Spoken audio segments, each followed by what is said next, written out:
Dans sa volonté affichée de reconquérir la place qui revient à l'Afrique sur la scène mondiale, l'Union africaine a récemment annoncé son soutien officiel à la campagne internationale Correct the Map. Cette initiative, portée par plusieurs organisations panafricaines, vise à abandonner la carte de Mercator, projection cartographique héritée du XVIe siècle, au profit d'une représentation plus fidèle des proportions réelles du globe, notamment celle du continent africain. Créée en 1569 par le cartographe flamand Gerardus Mercator, la projection qui porte son nom a longtemps été un outil privilégié de navigation maritime. Conçue pour faciliter le tracé des routes maritimes droites, elle repose sur une déformation mathématique de la surface terrestre qui agrandit considérablement les régions situées près des pôles, Europe, Amérique du Nord, Russie et Groenland, et réduit drastiquement celles proches de l'équateur, en particulier l'Afrique. Résultat, dans l'imaginaire collectif, l'Afrique apparaît bien plus petite qu'elle ne l'est en réalité, souvent représentée comme équivalente à l'Europe, alors qu'elle est environ 3 fois plus vaste. Avec ses 30 millions de kilomètres carrés, 54 pays et plus d'1 milliard d'habitants, l'Afrique constitue pourtant le deuxième plus grand continent du monde,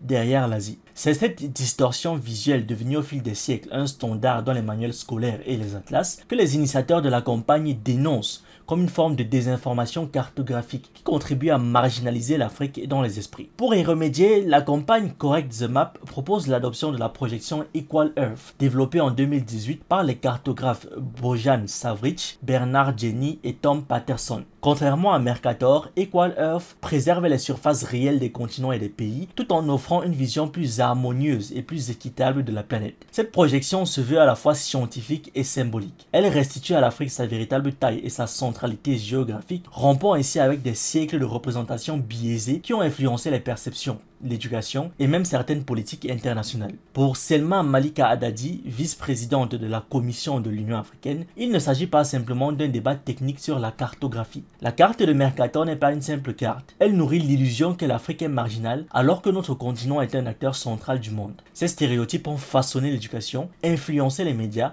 et conditionné les politiques internationales. Un constat partagé par les organisations à l'origine de la campagne. Moki Makura, directrice exécutive d'Africa No Filter, n'a pas hésité à qualifier l'usage persistant de Mercator de plus grande campagne de désinformation et de mésinformation au monde, appelant à sa fin immédiate. De son côté, Farah Ndiaye, cofondatrice de Speak Up Africa, a insisté sur l'impact psychologique de ces représentations cartographiques, notamment sur les jeunes générations. Quand un enfant africain voit son continent représenté comme plus petit qu'il ne l'est réellement, cela affecte son identité, son estime de soi et sa fierté d'appartenir à ce continent. En soutenant cette initiative, l'Union africaine inscrit son action dans une perspective plus large de réhabilitation historique et culturelle, au moment où de plus en plus de voix s'élèvent pour réclamer des réparations liées à l'esclavage et au colonialisme. Pour Selma Malika Haddadi, le changement de carte est une étape symbolique mais décisive pour redonner à l'Afrique la place qu'elle mérite dans les représentations mondiales. L'Union africaine prévoit ainsi de promouvoir l'adoption de la projection Equal Earth dans les manuels scolaires, les institutions publiques et les organisations internationales, tout en encourageant ses 55 États membres à en faire une référence nationale.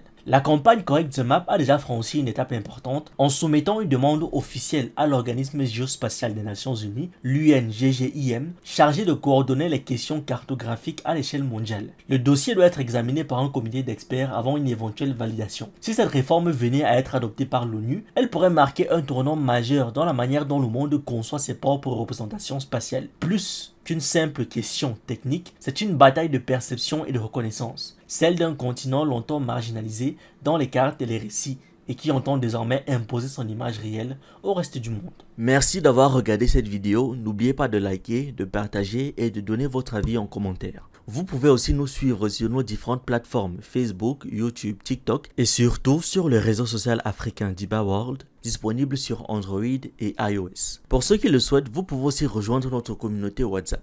Tous les liens utiles sont dans la description.